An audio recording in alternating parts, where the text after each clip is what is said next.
Welcome to Tirupati filters. நான் உங்க DST Raghuraman, civil structural இன்ஜினியருங்க. இன்னைக்கு நம்ம என்ன பார்க்க போறோம்னு பாத்தீங்கன்னா, நம்ம வீடு கட்டுறதுல இருக்கக்கூடிய செலவுகளை எப்படி கண்ட்ரோல் பண்ணலாம், என்னென்ன ஒர்க்குக்கு எவ்வளவு பர்சன்டேஜ் ஆஃப் அமௌண்ட் வந்து ஸ்பெண்ட் ஆகுது அப்படிங்கறத நம்ம டீடைல்டா இன்னைக்கு பாத்திரலாம். சோ ஃபர்ஸ்ட் வந்து பாத்தீங்கன்னா அஸ்திவாரம் தோடுறது, அதாவது எக்ஸ்கவேஷன் பண்றதுக்கும் சாயில ரீஃபில் பண்றதுக்கும் நம்ம டோட்டல் பட்ஜெட்ல இருந்து 0.5% ஆஃப் அமௌண்ட் வந்து நம்ம ஸ்பெண்ட் பண்ற மாதிரி இருக்கு. அடுத்து வந்து பாத்தீங்கன்னா ஃபவுண்டேஷன் கான்கிரீட் ஒர்க்னு பாத்தீங்கன்னா நம்ம டோட்டல் பர்சன்டேஜ்ல இருந்து 5% ஆஃப் அமௌண்ட் வந்து நம்ம ஸ்பெண்ட் பண்ண வேண்டியதா இருக்கு. சோ கான்கிரீட்னு சொல்லும்போது நீங்க ரொம்ப கவனமா இருக்கணும். ஆர்எம்சில ப்ராப்பரா என்ன கிரேட் வேணும்னு சொல்லி ஸ்ட்ரக்சரல் இன்ஜினியர்ட்ட கன்சல்ட் பண்ணிட்டு அந்த கிரேட் ஆஃப் கான்கிரீட்டை யூஸ் பண்ணுங்க. நல்ல தண்ணியை கியூரிங்க்கு யூஸ் பண்ணுங்க. ஓகேங்களா?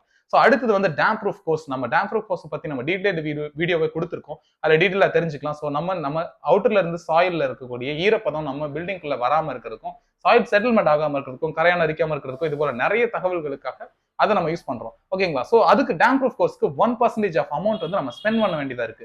அடுத்தது காலம்க்கு, அப்புறம் ரூஃபிங், அதனுடைய வாட்டர் ப்ரூஃபிங் ஒர்க், இது எல்லாத்துக்குமே சேர்த்து ஒரு 20% ஆஃப் அமௌண்ட் வந்து நம்ம ஸ்பெண்ட் பண்ற மாதிரி இருக்கு. அடுத்தது பிரிக் ஒர்க் பொறுத்த வரைக்கும் நமக்கு 34% ஆஃப் அமௌண்ட் வந்து நமக்கு அதை ஸ்பெண்ட் ஆகுது. Other then plastering, inner plastering and outer plastering எல்லாமே சேர்த்து ஒரு 10% ஆஃப் அமௌண்ட் வந்து நம்ம ஸ்பெண்ட் பண்ண வேண்டியதா இருக்கு.